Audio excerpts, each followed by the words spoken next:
naputol na yung usapan namin dahil nag-in live ka. Hindi ko alam kung ba't biglang namatay. Alam mo, takoyaki, kung pagkain ka lang, kinain na kita para hindi kita makita dito. Oo. Ayaw mo ba nandito ako? Nung nakarang, akyat mo dito, pinuna ko na yan, ha? Yan ang suso na nakalabas dito, oh. Ngayon, inakyat mo na naman Tumayo dito. na nga ako sa camera. Uy, Oo. Alos lalabas naman.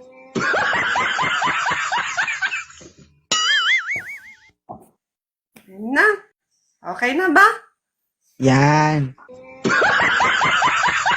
Oo, ganyan. Mag-kunwari man tayo, guys, na kunwari, hindi natin gusto.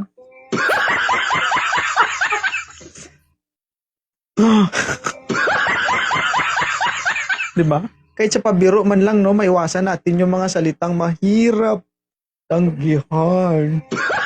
Nakita ko yung ano. Next time na akyat. Humihingi yung mga commenters mo ng part 2.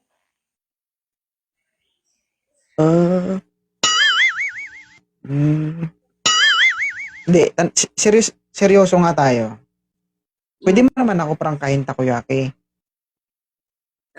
Kasi, kung totoong naghahanap ka, umakyat na siya sa live mo, ibig sabihin, nakita mo siya doon. Tama? Comment lang siya kasi hindi ko naman yun Hindi, live kaya kasi nga, nakita mo siya live doon, na- dapat finalo mo na siya at nag-usap na kayong dalawa, pero hindi mo siya finalo. Ibig sabihin, hindi mo talaga siya, Hindi hindi ka nga talaga tapos yung interesado. usapan kasi dito. Naputol man. Kaya nga, hindi nga tapos yung usapan dito. Kung interesado ka sa kanya, pwede mo siyang i-chat. Di ba? Di ba hindi pa nga Ito tapos ang yung matinding usapan tanong, dito? Hindi pa takoyaki. nga nakilatis. Bakit balik ka ng balik dito sa live ito?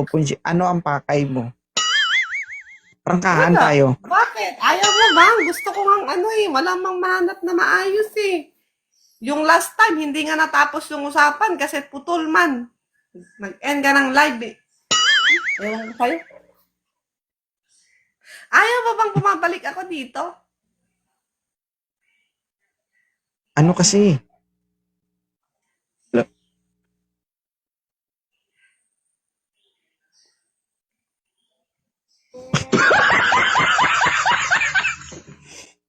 Ay, sabihin mo nga, ano ba talagang gusto mo sa isang lalaki? Yun nga. Yung first settlement. Yung kayang i-handle ang relationship.